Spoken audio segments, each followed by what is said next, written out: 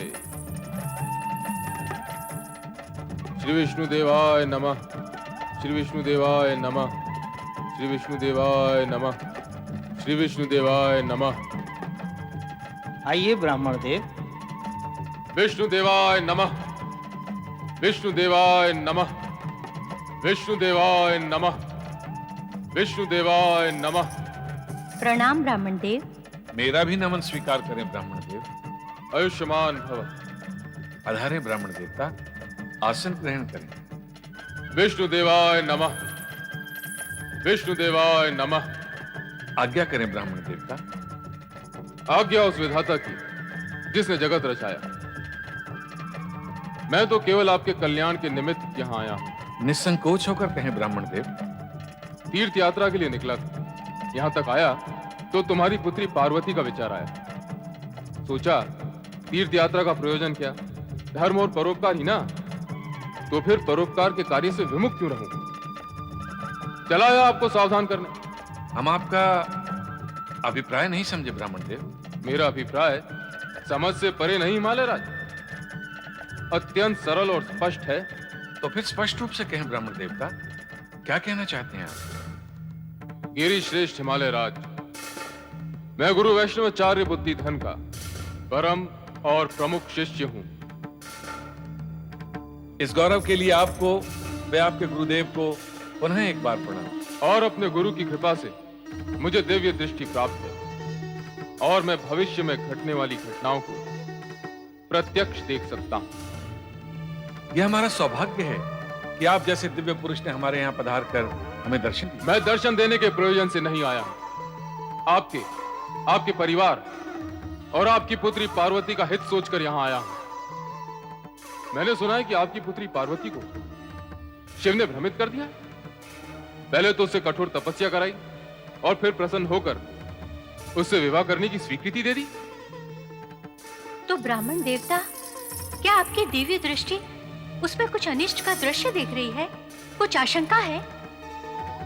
कुछ आशंका नहीं महारानी, आशंका ही आशंका है। अनर्थ ही अनर्थ है देवी। विस्तार से कहें ब्राह्मण देव। कहने और सावधान करने ही तो आया हूं कि आप अपनी दिव्य स्वरूपा सुलक्षणा पुत्री को एक आश्रयहीन, रूपहीन, आचरणहीन, गुणहीन वर को ना सौंपें, अन्यथा उसके साथ साथ आपको भी कष्ट उठाने होंगे। आप ऐसा क्यों कह रहे हैं ब्राह्मण श्रेष्ठ?